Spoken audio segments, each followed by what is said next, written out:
क्या मोदी राज में मुसलमान होना सबसे बड़ा गुनाह हो गया है?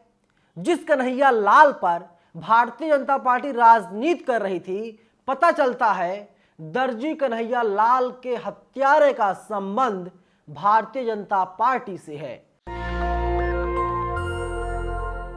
नमस्कार, मेरा नाम है नवीन कुमार नंदन और आप देख रहे हैं नेशनल दस्तक।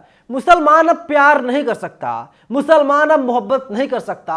अगर कोई भी मुसलमान व्यक्ति, मुसलमान शख्स किसी हिंदू लड़की से प्यार करता है तो जो नफरती चिंटू हैं उसका हाल बेहाल कर देते हैं, उसको मारते हैं, पीटते हैं और इसके बाद उसके सर को गंजा कर देते हैं। और तमाम खबरें ऐसी आती हैं साहब, इतना मारते हैं मुसलमान युवक को, व्यक्ति को कि उसकी मौत हो जाती है। मैंने इसीलिए कहा क्या मुसलमान होना हमारे देश में नरेंद्र मोदी की सरकार में सबसे बड़ा गुनाह होता जा रहा है, क्योंकि कोई सुध लेने के लिए तैयार नहीं है। मैं आपको सिलसिलेवार तरीके से बताऊंगा, समझाऊंगा कि किस तरीके से मुसलमानों पर लगातार अत्याचार किया जा रहा है। मुसलमानों को सिर्फ इसीलिए मारा जा रहा है कि वे मुसलमान हैं। सदव आफरीन का एक ट्वीट आपकी स्क्रीन पर है। सदव आफरीन लिखती हैं, अपनी महिला मित्र सलोनी के साथ हरिद्वार के घाट पर बैठे महफूज अली को भीड़ ने पीट दिया, भद्दी भद्दी गालियां दी। लड़की अपने मित्र को छोड़ने की अपील करती रही, लेकिन भीड़ कहाँ सुनने वाली थी। भीड़ ने महफूज को पहले पीटा, फिर सर का बाल मुंडवा दिया। वीडियो वायरल होने के बाद पुलिस ने कार्रवाई की बात कही है। यानी महफूज अपनी गर्लफ्रेंड सलोनी के साथ हैं, लेकिन इसके बाद भी महफूज डबल इंजन की सरकार में महफूज नहीं है, यानी सुरक्षित नहीं है। तो सवाल वही है, क्या कोई मुसलमान युवक व्यक्ति किसी हिंदू धर्म की लड़की से मोहब्बत प्यार नहीं कर सकता? क्या वे मान लिया जाए ये जो तमाम नफरती चिंटू हैं भारतीय जनता पार्टी की सरकार में, ये लोग लगातार सक्रिय होते जा रहे हैं। नफरत की दीवार को ये लोग लंबी मोटी चौड़ी करते जा रहे हैं और इनके ऊपर कोई कार्रवाई क्यों नहीं हो रही है? वही देखिए, हंसराज मीणा ने ट्वीट किया है, कन्हैया लाल का हत्यारा रियाज अटारी भाजपा का सदस्य है। मुझे उम्मीद ही नहीं बल्कि पूरा विश्वास है कि मेरे राजस्थान के लोग उदयपुर हत्याकांड के इस सच को जानते हैं। मुझे भी उम्मीद यही है कि आप लोग अगर राजस्थान से इस वीडियो को देख रहे हैं तो आपको पता होना चाहिए ये जो आरोपी है, आरोपी नहीं बल्कि अगर इसको हत्यारा कहा जाए तो गलत नहीं होगा, ये रियाज अटारी है और इसने ही दर्जी कन्हैया लाल की हत्या कर दी थी और फिर इसके बाद इसको गिरफ्तार कर लिया गया था। लेकिन नरेंद्र मोदी, हमारे देश के यशस्वी प्रधानमंत्री,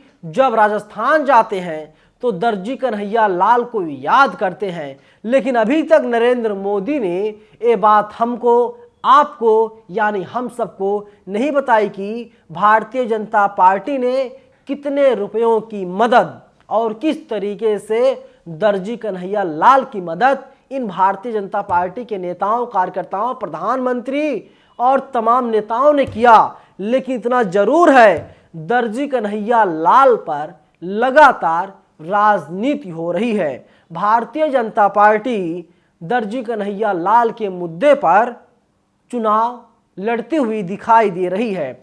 आज 24 नवंबर है जब मैं ये वीडियो रिकॉर्ड कर रहा हूँ। कल 25 नवंबर है।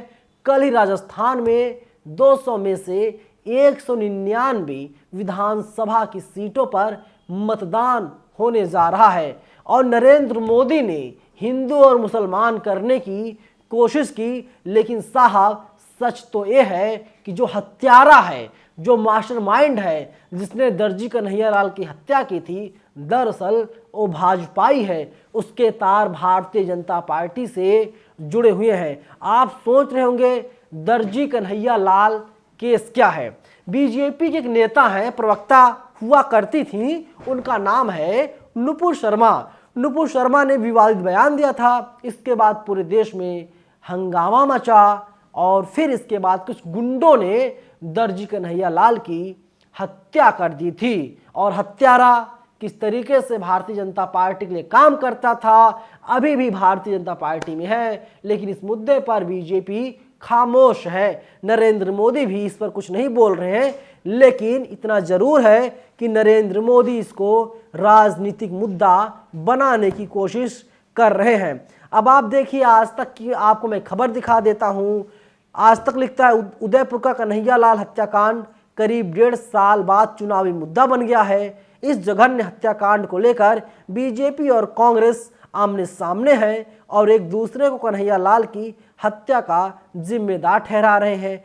पेशे से टेलर कन्हैयालाल की 28 जून 2022 को बड़े ही बर्बर तरीके से हत्या कर दी गई थी। हमलावरों ने दुकान में घुसकर धारदार हथियार से कन्हैयालाल का गला काटा था और निर्दयतापूर्वक वीडियो भी बनाया था। लेकिन अब पूरा मामला जो है राजनीतिक रूप ले लिया है और बीजेपी इसी पर राजनीति कर रही है। और वहीं राजस्थान पुलिस ने आरोपियों को अरेस्ट कर लिया था, लेकिन इसका सियासी माइलेज तो नरेंद्र मोदी को लेना था। इसके बाद में पूरा मामला जो है NIA यानी राष्ट्रीय जांच एजेंसी को सौंप दिया गया था। और NIA भारतीय जनता पार्टी यानी केंद्र सरकार के अंडर में काम करती है, लेकिन इसके बाद भी भारतीय जनता पार्टी के नेता और तमाम जो लोग हैं, वे लोग दर्जी कन्हैयालाल के हत्यारे को सजा नहीं दिलवा पाए, सजा दिलवाने में नाकाम रहे, लेकिन उस पर राजनीति की जा रही है। तो मेरा सवाल नरेंद्र मोदी जी, अगर आप मेरे इस वीडियो को देख रहे हैं तो मेरा सवाल सीधा आपसे है, मोदी जी आप बताइए इन लोगों को किस धाराओं में सजा दी गई?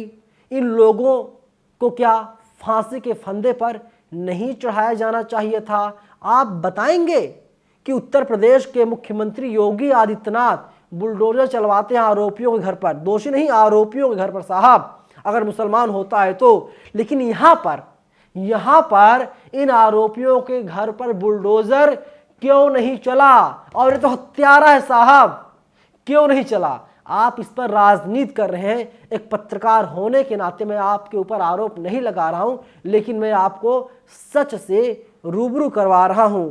और सबसे बड़ी खबर जो निकल करके सामने आ रही है कि देखिए, एक ट्वीट आया है और इस ट्वीट को किया है सदफ आफरीन ने ही। वायरल वीडियो महाराष्ट्र के पुणे का बताया जा रहा है, जहां संभाजी दरेकर नामक व्यक्ति धर्मशेष को गाली देकर सांप्रदायिक सौहार्द बिगाड़ना चाहता है। महाराष्ट्र पुलिस से निवेदन है कि सुप्रीम कोर्ट के निर्देश का पालन करते हुए इस नफरती व्यक्ति को गिरफ्तार करे। एक इस तरीके से एक धर्मशेष को गाली दे रहा है और पूरे माहौल को खराब करने की कोशिश कर रहा है। और सुप्रीम कोर्ट की सख्त गाइडलाइन है, कोई भी व्यक्ति अगर नफरत फैलाता है तो उसके खिलाफ कार्रवाई की जानी चाहिए। और वैसे भी महाराष्ट्र में बीजेपी की सरकार है तो थोड़ा मुश्किल हो जाता है कि उम्मीद की जाए जो नफरत फैलाने वाले लोग हैं इनके ऊपर कार्रवाई की जाएगी। इतना जरूर है कि कोई व्यक्ति अगर मुसलमान है और हिंदुओं के खिलाफ बोलता है, उसके खिलाफ कार्रवाई की जाती है, उसके ऊपर मुकदमे किए जाते हैं और उसकी गिरफ्तारी भी सुनिश्चित की जाती है, खासकर भारतीय जनता पार्टी की सरकार में। फिलहाल इस वीडियो में इतना ही, लेकिन पूरी खबर को लेकर के आप लोग क्या सोचते हैं, आपके जहन में क्या है, आप लोग हमें अपनी राय कमेंट बॉक्स में जरूर बताइएगा। धन्यवाद। नेशनल दस्तक की आपसे गुजारिश है कि अगर इसको बचाना चाहते हैं तो नेशनल दस्तक को सब्सक्राइब करने के लिए रेड कलर के सब्सक्राइब बटन को दबाएं, फिर बेल आइकन की घंटी दबाएं। नेशनल दस्तक को बचाने के लिए बहुत जरूरी है कि हर खबर को शेयर करें, लाइक करें, कमेंट जरूर करें।